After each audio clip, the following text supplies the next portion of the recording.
no nosso Senhor Jesus Cristo. Aleluia! Na parte de quinta-feira, obrigações da aliança. A Bíblia diz em Gênesis capítulo 18 e o verso 19. Abra sua Bíblia.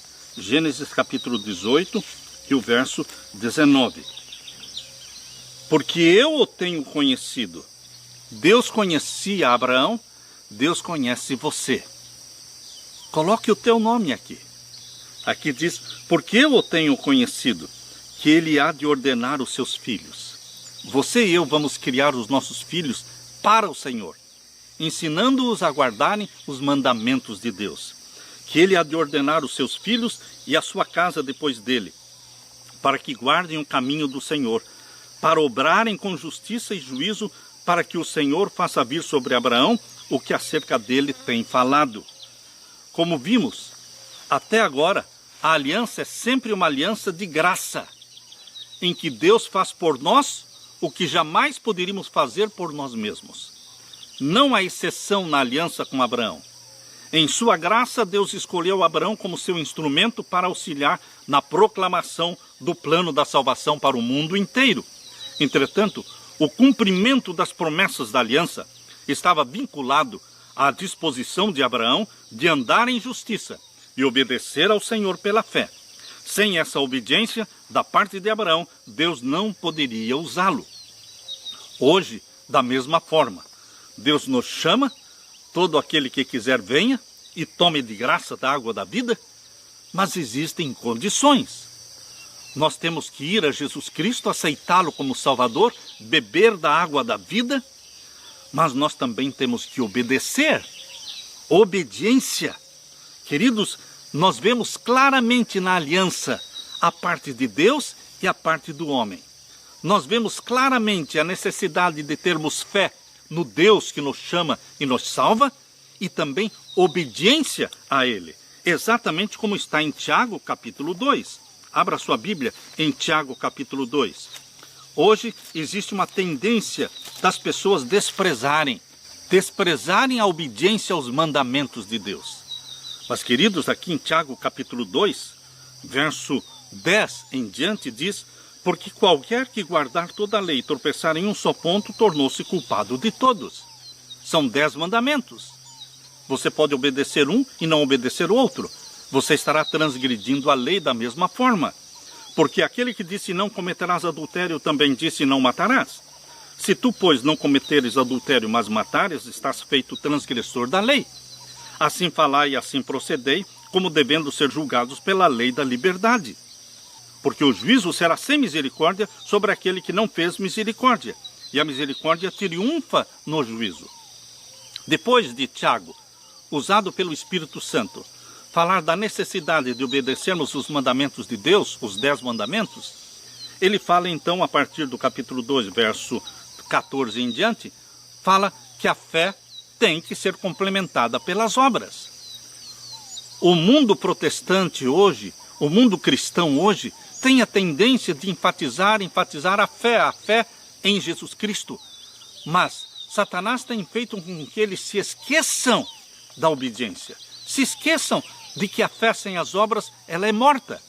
Por isso, queridos, aqui em Tiago capítulo 2, verso 14 em diante, fala, meus irmãos, que aproveita se alguém disser que tem fé e não tiver as obras? De que adianta a pessoa ficar falando, eu estou salvo em Jesus, eu estou salvo em Jesus, mas ele continua enganando, ele continua mentindo, ele continua desonrando pai e mãe, ele continua adorando ídolos, ele continua guardando o domingo e não o sábado. Queridos, os 10 mandamentos precisam ser obedecidos, não pelos ímpios.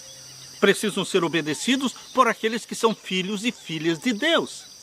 A lei de Deus não é para o ímpio, a lei de Deus é para os filhos e filhas, gerados pelo Espírito Santo, salvos em Jesus Cristo.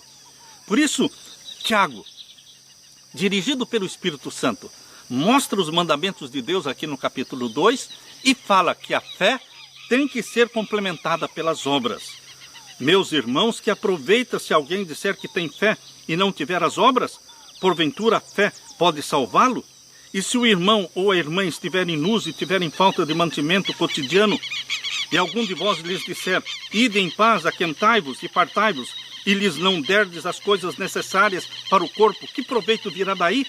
Assim também a fé, se não tiver as obras, é morta em si mesma. Nós temos que dizer, estamos salvos em Jesus Cristo? Nós temos que ter a certeza da salvação? Sim, mas nós também temos que ter a certeza de que nós estamos vivendo em obediência ao nosso Salvador. Satanás não quer que os filhos de Deus sejam obedientes a Deus. Mas a Bíblia deixa clara. Em João capítulo 14, verso 15, Jesus diz: se me amardes, guardareis os meus mandamentos. João 14, verso 15. E eu quero ler para você aqui na primeira carta de João. Primeira carta de João, capítulo 2.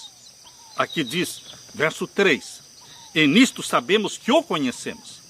É assim que nós sabemos que conhecemos a Deus, se guardarmos os seus mandamentos. Verso 4. Aquele que diz, eu o conheço. Ou seja, eu conheço a Deus, eu conheço Jesus, Ele é o meu Salvador. Aquele que diz, eu o conheço, e não guarda os seus mandamentos, é mentiroso, e nele não está a verdade. Você não é mentiroso, eu não sou mentiroso, porque nós amamos a Jesus Cristo, temos certeza de que Ele é o nosso Salvador, mas nós também temos prazer em obedecer os mandamentos de Jesus. E agora o verso 5, mas qualquer que guarda sua palavra, o amor de Deus está nele verdadeiramente aperfeiçoado. Nisto conhecemos que estamos nele. Verso 6, aquele que diz que está nele, aquele que diz que está em Cristo, também deve andar como ele andou. Queridos, fé e obediência. Tem a parte de Deus na aliança eterna de graça e tem a nossa parte de aceitar a aliança divina e cumprir com a nossa parte, obedecendo. Em 1 João capítulo 5, verso 1, diz, todo aquele que crê que Jesus é o Cristo é nascido de Deus. E todo aquele que ama ao que o gerou também ama ao que dele é nascido. Agora o verso 2, nisto conhecemos que amamos os filhos de Deus, quando amamos a Deus e guardamos os seus mandamentos. Amamos a Deus e guardamos os seus mandamentos. Porque esta é a caridade, este é o amor de Deus, que guardemos os seus mandamentos. Verso 3, e os seus mandamentos não são pesados. Temos alegria, prazer em obedecer o Deus que nos salvou. Que Deus te revista do poder do Espírito Santo, meu querido irmão. Que você se agarre a esta aliança eterna de graça. E que Jesus Cristo o ajude a você e a mim a sermos submissos, a sermos obedientes, para que, como Abraão, sejamos uma bênção a todos aqueles que cruzam o nosso caminho. Deixo com você a paz de meu Senhor Jesus, é em nome dele que eu oro, é em nome dele que eu peço, é em Jesus Cristo que eu confio. Fique com a paz de meu Jesus. Amém.